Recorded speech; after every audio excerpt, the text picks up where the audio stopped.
Hello rock and metal fans, welcome to Iridium Rock and Metal Reviews. So today I'm going to carry on with the deep cut Iron Maiden review. So we're up to I suppose you could call it a dodgy, a bit of a dodgy part, part of Iron Maiden's career. The next 4 albums, and ain't the best.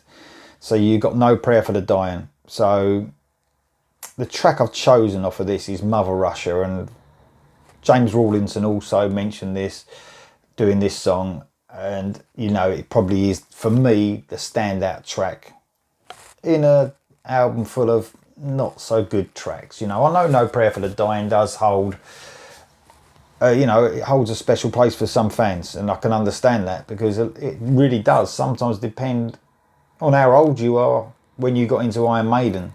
It can be, that's why it holds a special place. You first heard Iron Maiden, and then that album is special to you.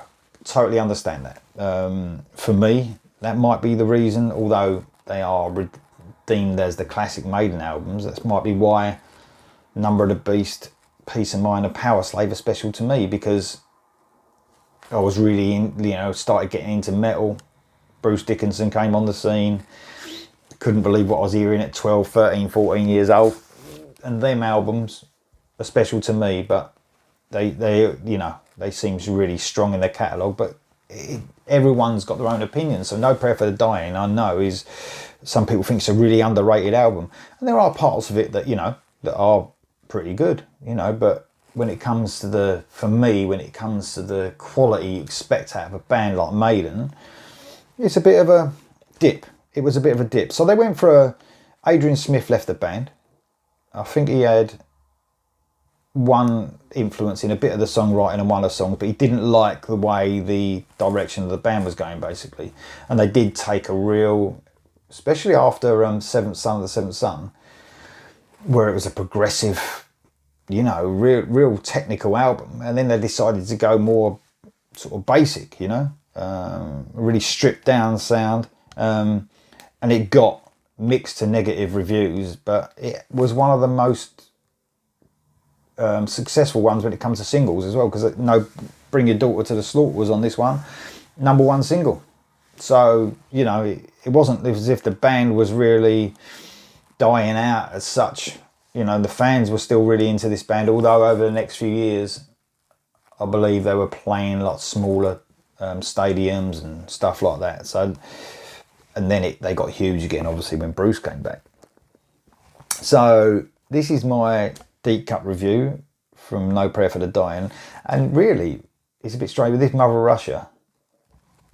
It's pretty good. It could have fitted on some later stuff of Maiden, I believe, some of the more recent stuff. So let's give it a go.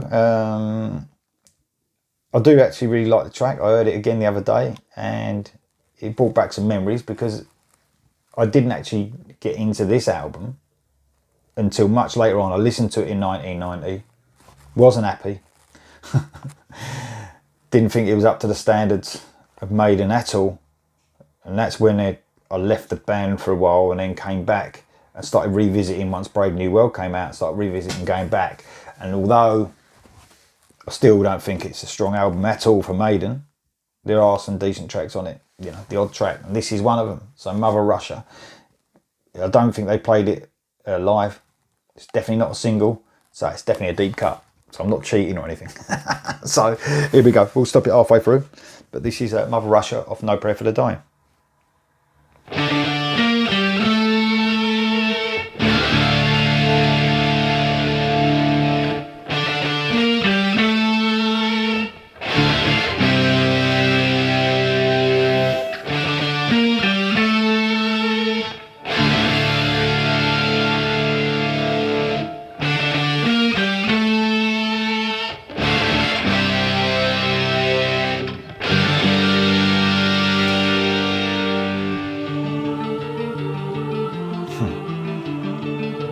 Definitely heard that before. Classic Maiden there.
Bruce's voice still in excellent form.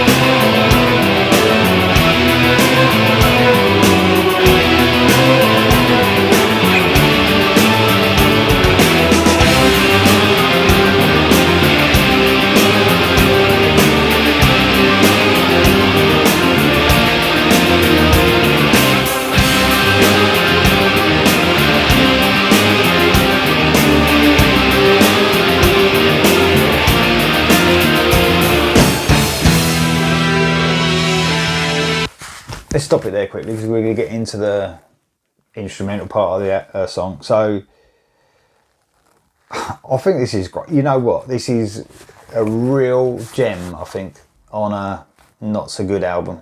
Do you know what I mean? I think that this is probably one of the most epic sounding songs off the album. I know they wasn't going for that. They was obviously going for this basic stripped down sound. But I can picture this song or parts of this song definitely on a later Maiden album. I don't know about you guys, but you know, it's not that far removed from some of the last few albums they've done. Definitely. The production, you know, I know it wasn't the best, but I think this was what Maiden wanted. You know, they definitely went for that stripped down sound. You can hear the drums sound different. They sound it sounds very sort of live, if you like. I can understand bands going for that sometimes, but I much preferred some of their earlier production, without a doubt. Although everything's pretty clear in the mix, I'm not too keen on the snare drum sound on this, but that's just me. It's just a taste, isn't it? So, but a great vocal from Bruce, you know, and you can really, I love it when it sounds like he's really going for it, you know, when he's sort of snarling vocals going on here. But noticed again, this is another one of them songs, and their epic songs always sort of do this, and I've done this a lot on the deep cut reviews, is that their instrumental parts of their songs come so early, you know, a little verse and a chorus, then bang, they hit you with a big instrumental. I love it. I love it when they do that. It gives you the most of the band. It gives you the most of Bruce as well, because he's at the beginning and at the end. Brilliant so far. Love it. Like I said, a gem on a not so brilliant album, you know, but there you go. Right, let's keep this going till the end now.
Lovely transition.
I love that transition when it's right at the end of that solo.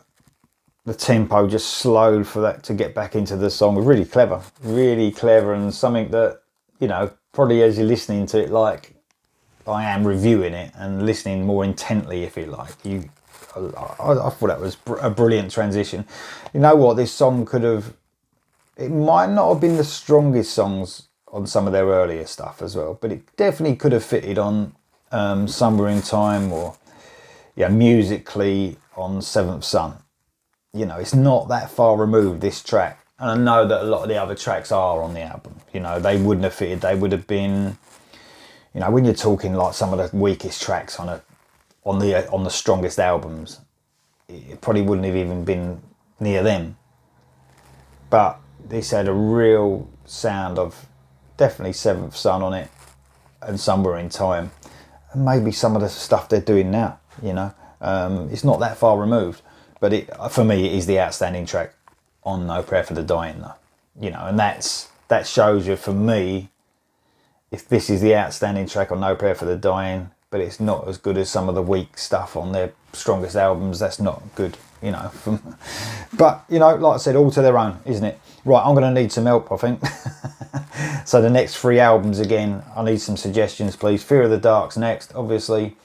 And start giving me suggestions for the 2 with Blaze Bayley as well, because, like I said, I've not had a massive history with these albums, but I will be listening to them in the next few days to see what ones to do. But, you know, some suggestions would be cool, and I'll choose the strongest one. Remember, it's got to be a deep cut. It's not a single. It's not played live too much, you know, maybe once or twice. Just let me know in the comments below. Please subscribe. Bottom right hand corner, red button. Thanks. See you next time.